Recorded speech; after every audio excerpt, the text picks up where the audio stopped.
안녕하세요. 그녀의 북살롱 미셸입니다.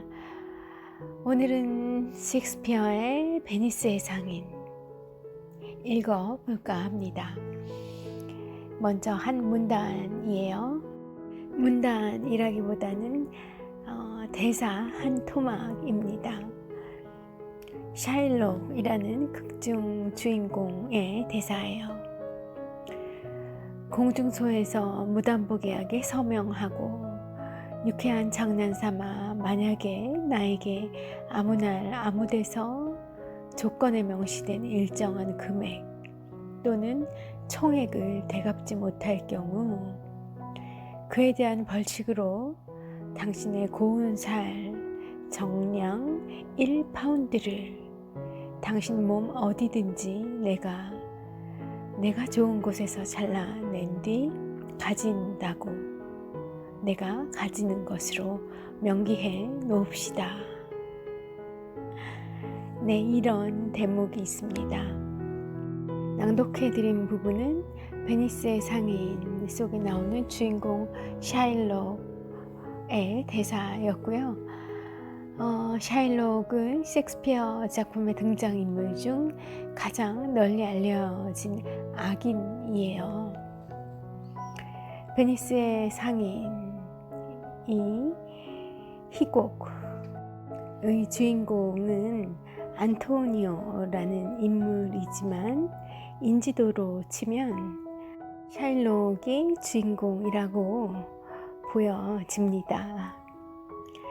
실제로 18세기 초기에는 베니스의 상인이 아니라 베니스의 유대인으로 공연이 되기도 했어요. 그 유대인이 바로 샤일록이었던 거죠. 샤일록은 악덕 대부업자의 상징이고요. 당시에 유대인의 이미지가 유럽 사회에서 유대인이 가지는 이미지가 그런 악덕 대부업자와 같은 탐욕스러움을 상징하는 그런 이미지를 갖고 있었다고 해요. 주인공 안토니오는 사랑의 상징으로, 그리고 또 다른 주인공인 샤일록은 탐욕의 상징으로, 그렇게 안토니오와 샤일록, 사랑과 탐욕의 대결 구도를 이루고 있습니다. 하지만 샤일록은 또 어떻게 보느냐에 따라서는 기독교 유럽인들 사이에서 인종차별, 종교차별을 당한 희생자로도 해석이 되죠. 그 인종차별, 종교차별을 당했던 희생자는 바로 유대인입니다. 그렇게 유대인들 내부에서는 악덕 대부업자 이런 이미지로 당신들의 그 민족을 여기지 않았겠죠. 인종차별과 종교차별, 박해를 당한 그런 희생자로 또 그렇게 읽어낼 수도 있는 작품이기도 합니다. 베니스의 상인의 등장인물은 크게 4명이에요. 앞서 언급해드린 안토니오와 샤일록이 있고요. 안토니오의 친구인 바사니오, 그리고 바사니오의 연인 포셔가 나옵니다. 바사니오는 벨몬트에 사는 유산 많은 숙녀 포셔에게 구혼을 하고자 했어요. 그러나 돈이 없었죠. 그래서 친구 안토니오를 찾아갑니다. 왜냐하면 안토니오는 트리폴리, 인도, 멕시코, 영국 이렇게 전 세계에 여러 척의 선박을 보내서 무역을 하고 있는 대상인이었어요. 그런 나라들로부터 진귀한 물품들을 실어와서 그런 물건들을 귀하게 여겼던 이 영국의 시민들에게 비싼 값에 팔아서 이윤을 남기는 그런 무역상이었죠. 그는 고리대금업을 싫어했고요. 그리고 신뢰를 소중히 여기는 교인으로 묘사되고 있습니다. 그런 친구를 찾아갔던 거예요. 당연히 돈이 많이 있을 것으로 기대를 하고 찾아갔으나 당시 안토니오 역시 배를 해외에 내보낸 상태였기 때문에 현금이 없었습니다. 배를 내보내면서 그 출항시키는데 준비하는 자금이 어마어마했던 거예요. 그래서 당장 바사니오에게 빌려줄 현금이 없었습니다. 아니, 빌려줄 돈이 없으면 그냥 빌려주지 말지. 이 친절한 바사니오는 고리대금 업자를 찾아가요. 친구의 구혼 자금을 융통해 주기 위해서 찾아갔던 겁니다. 안토니오는 베니스의 고리대금 업자, 악독한 고리대금 업자로 유명했던 샤일록에게 찾아가서 돈을 융통하고요. 자신의 살 1파운드를 담보로 3,000 더컷을 빌리죠. 친구를 참 잘 뒀어요. 바사니오는 말이죠. 저에게도 안토니오와 같은 친구가 있으면 좋겠네요. 그 돈으로 포셔라는 본인의 연인에게 구혼을 하고요.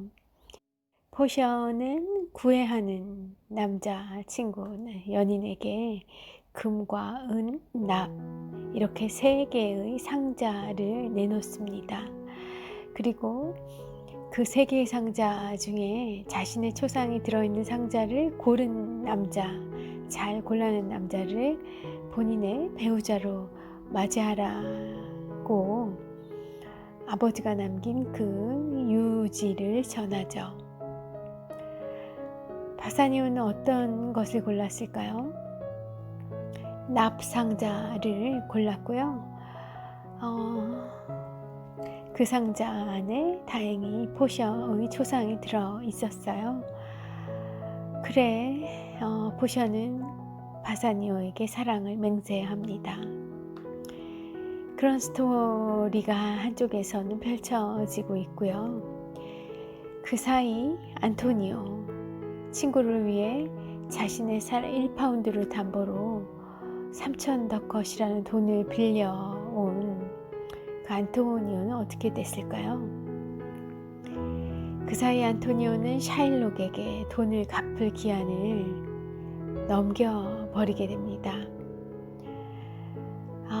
때마침 딸마저 도망쳐 버려서 아버지로부터 도망친 거죠. 그로 인해 아주 극한 정신적 혼돈을 겪고 있었던 샤일록은 안토니오에게 복수를 하기로 결심해요. 자, 이제 안토니오의 살 1파운드는 떨리기 시작합니다. 샤일록은 법정에서 요구하죠. 약속한 너의 살, 당신의 살 1파운드를 내놓으라고 요구합니다. 자, 제가 오늘 소개해드리고 있는 텍스트는 경제학자 박병률 씨가 지은 경제학자의 문학살롱이라는 책 속에 수록된 베니스의 상인 편이에요. 이쯤에서 박병률 경제학자의 관점을 한번 돌아보는 것도 재미있을 것 같습니다. 섹스피어는 이 베니스의 상인을 1596년 무렵 쓴 것으로 알려져 있어요. 지금으로부터 425년 가까이 된 그런 작품입니다. 당시 이탈리아는 베니스, 프렌체 등 금융 도시들이 융성하기 시작했던 때이고요. 계약이라는 것이 아주 일반화되어 있었던 상황이에요. 계약, 현대에 와서 그 계약의 중요성은 뭐 매우 중요합니다만 1596년 그 무렵에도 이 금융 도시였던 베니스, 피렌체 이런 도시들에서 계약이란 굉장히 무서운 엄격한 그런 의미를 지녔었어요. 모든 계약 관계는 하이 리스크, 하이 리턴 이라는 그런 속성을 가지고 있다고 할까요? 리스크가 크면 더 많은 수익을 얻을 수 있고요. 내가 감당하는 리스크가 작은 경우에는 그에 만한 작은 수익을 얻는다는 것이 역약관화하다는 거죠. 리스크를 적게 떠안고서 큰 리턴을 기대할 수는 없습니다. 그게 계약이죠. 이런 속성을 가지고 있는 계약이 이 베니스의 상인이라는 스토리 속에는 3개나 되는 계약이 녹아져 있어요. 첫 번째로는 포셔 아버지가 유언으로 딸에게 남긴 사위 선택 계약이 있고요. 두 번째로는 바사니오에게 돈을 빌려주기 위해 안토니오가 샤일록과 맺은 인육 계약이 있습니다. 살 1파운드를 걸고 담보로 걸고 돈을 빌린 거죠.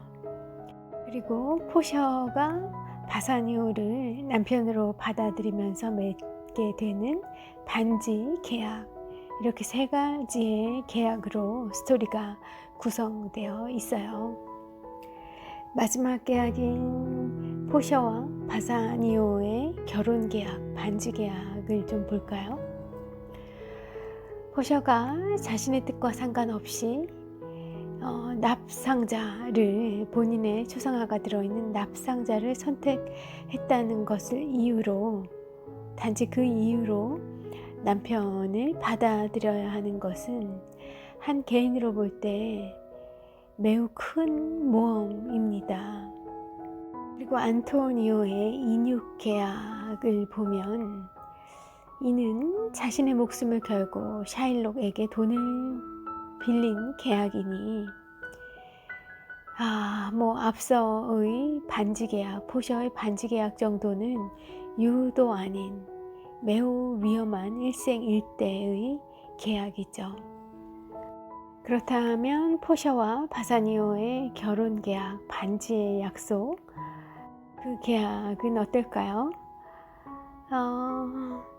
운명을 건 부부의 계약 관계죠. 포셔는 반지를 주며 저 자신이 이 반지와 함께 할 거예요.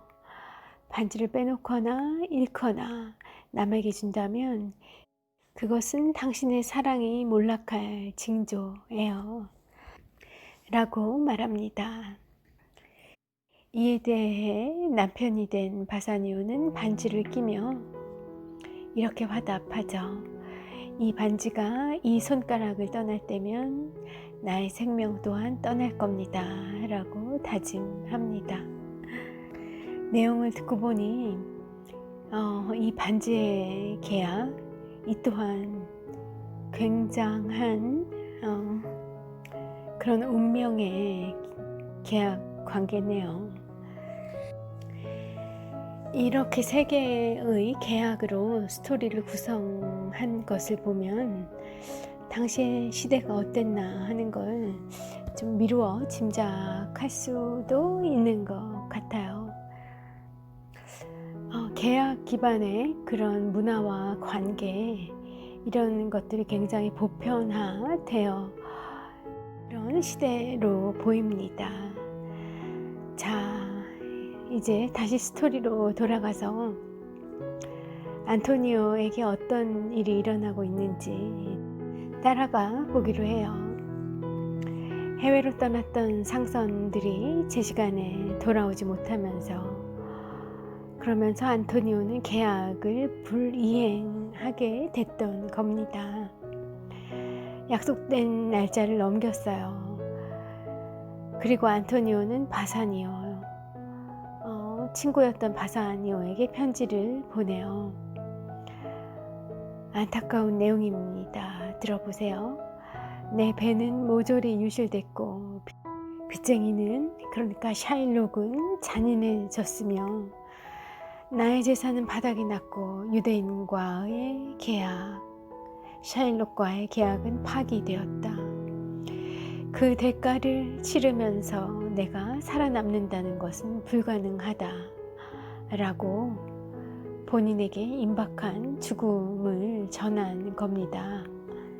샤일록은 법정에서 안토니오에게 살 1파운드를 요구했어요. 심지어 그는 법정에서 3배를 주겠다는 제안도 거부합니다. 그가 원하는 것은 오직 안토니오의 심장살이었어요. 안토니오의 죽음을 원했던 겁니다. 화가 나 있었거든요. 딸도 도망치고 어딘가 화풀이 할 때가 필요했던 거예요. 아무리 그렇다 하더라도 한 사람의 목숨을 요구하는 것은 너무하지 않나요? 이 당시의 상황에서는 이런 계약도 이루어졌었던가 봐요. 아니길 바랍니다. 진실이 아니고 그냥 속 속에서만 연출되는 그런 장면이었으면 해요. 이자율로 치면 무한대죠. 채무자에게 몸의 장기를 팔거나 그리고 여성의 몸을 팔아서라도 빚을 갚으라고 강요하는 그 오늘날의 영화 속에 나오는 그런 악덕 고리대금업자와 매우 닮아 있죠. 샤일록의 이런 악덕함은 경제학에 새로운 길이 남을 용어를 남겼어요. 바로 샤일록 경제라는 용어인데요. 샤일록 경제란 차고 냉혈한 정글 같은 그런 승자가 독식하는 자본주의 전체를 비꼬는 그런 용어입니다. 대기업이 골목 상권에 진출해서 싹쓸이하는 것도 샤일록 경제의 일단으로 빗대어 언급되기도 하고요. 자, 이제 안토니오는 어떻게 되는 걸까요? 친구를 위해 기꺼이 나의 살을 걸고 돈을 융통해 주었던 이런 착한 마음에 넓은 아량을 가진 안토니오는 이제 죽게 되는 걸까요? 짜잔! 이때 바사니오의 부인, 이제는 부인이 된 그 포셔가 남장을 하고 베니스 법정에 들어섭니다. 포셔는 판결을 내려요. 배심원 판결이었던 걸까요? 어찌됐든 포셔가 내린 판결은 아주 명판결이었습니다. 계약대로 살덩이 1파운드를 가지시오. 다만 그걸 잘라낼 때, 살 1파운드를 잘라낼 때 피를 단 한 방울만 흘려도 당신의 땅과 재물, 모든 재물은 베니스 국법에 의해 몰수될 것이오 라고 아주 멋진 판결을 내리죠. 살덩이를 잘라내되 피를 흘려서는 안 된다는 이런 명판결이었습니다. 네, 스토리는 여기까지고요. 조금 더 당시 사회에 대해서 이야기를 나눠본다면 우선은 앞서 소개드린 것처럼 당시는 이 계약 기반의 그런 관계와 상업이 굉장히 성행했던 그런 시대라는 걸 알 수 있었고요. 그리고 당시 사회에서 유대인의 위상, 입지, 이런 것들을 좀 엿볼 수가 있다고도 말씀드렸어요. 스토리의 악덕 고리대금업자로 나오는 그 샤일록이 유대인으로 설정된 이유는 뭘까요? 이자를 주고받는 것이 금지되었던 중세 기독교 시대에 고리대금업은 비기독교인이나 할 수 있는 그런 천한 일이었던 겁니다. 유대인은 기독교를 따르지 않기 때문에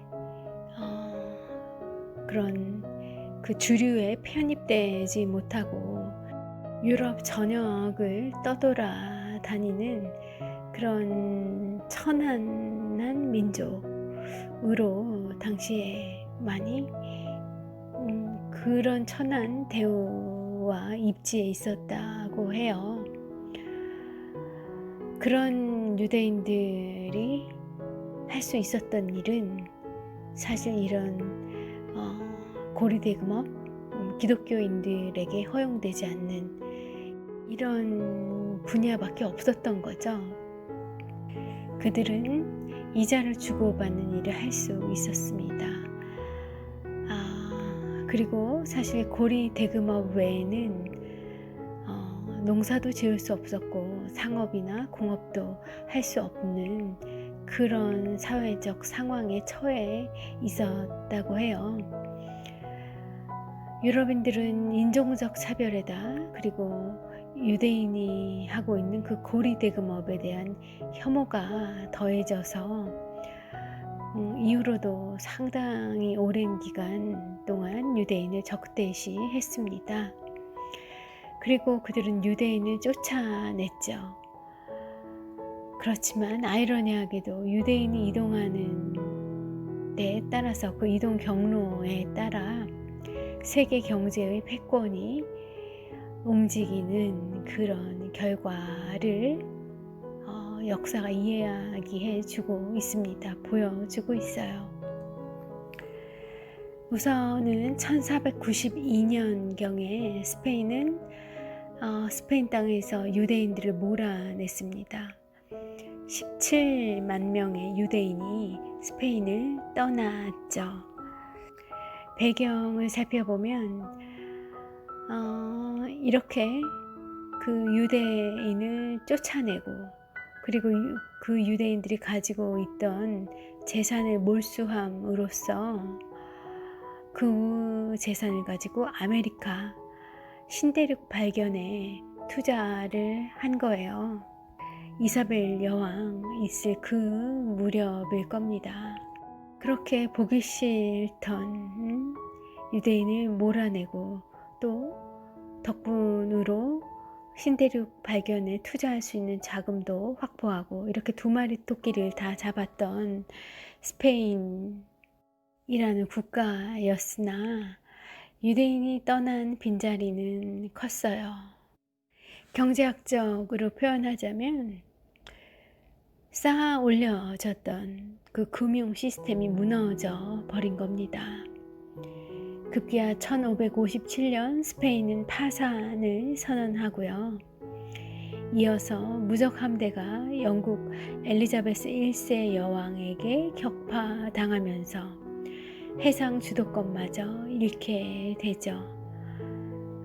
이제 찬란했던 스페인의 시대, 스페인 포르투갈의 시대가 저물었던 거죠.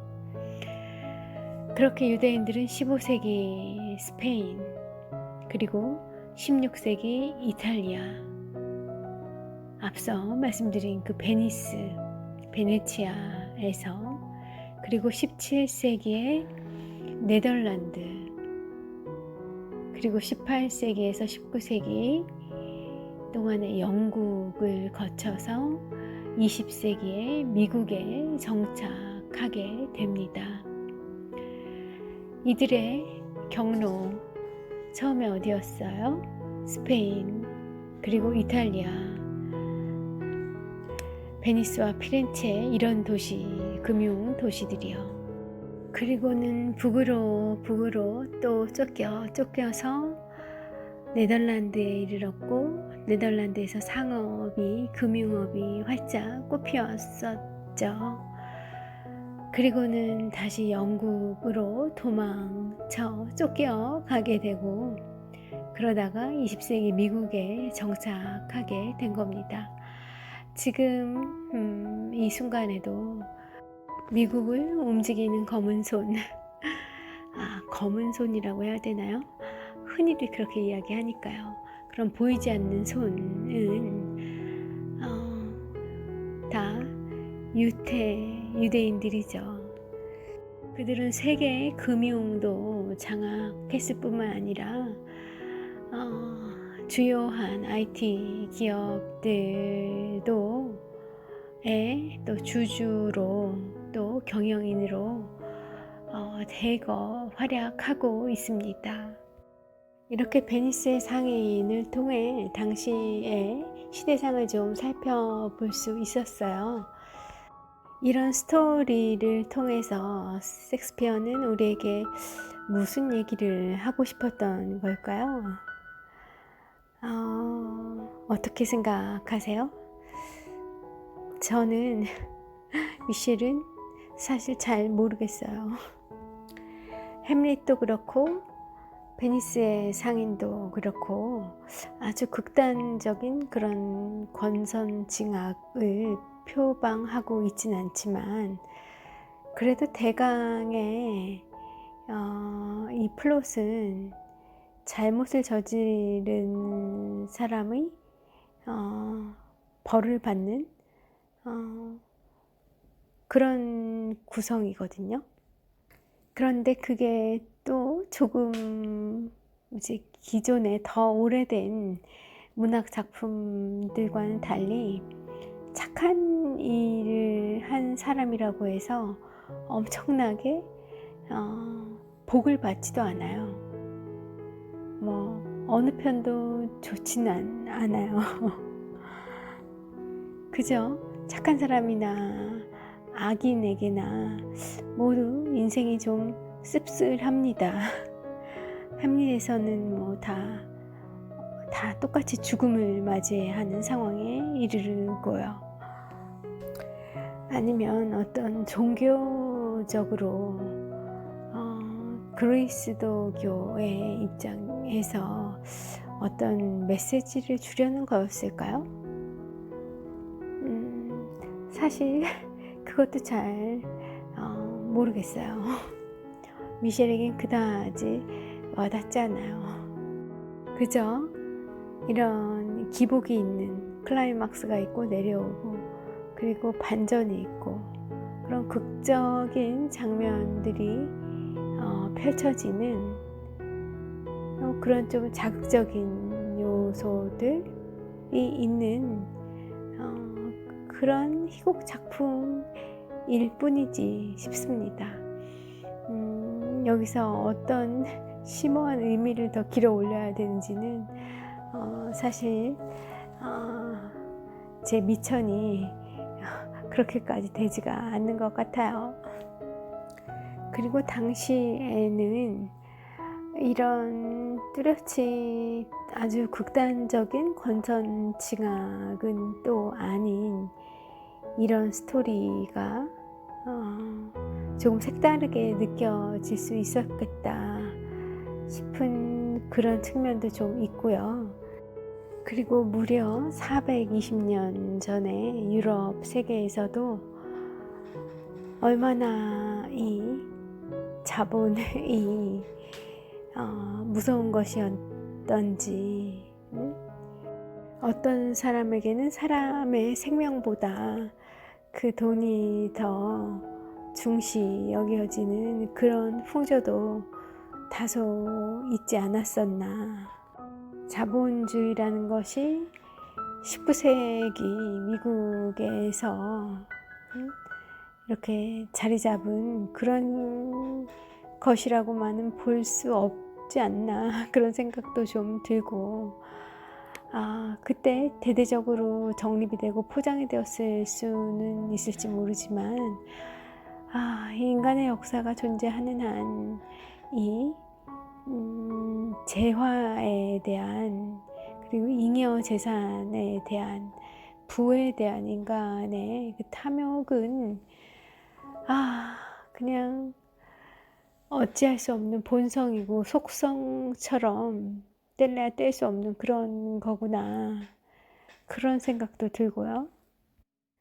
그리고 또 부러운 것은 셰익스피어가 영국에 앉아서 이탈리아에서 일어나는 그런 세상의 흐름을 다 읽을 수 있는 그런 환경이었다는 게 또 저에게는 놀랍게 다가오네요.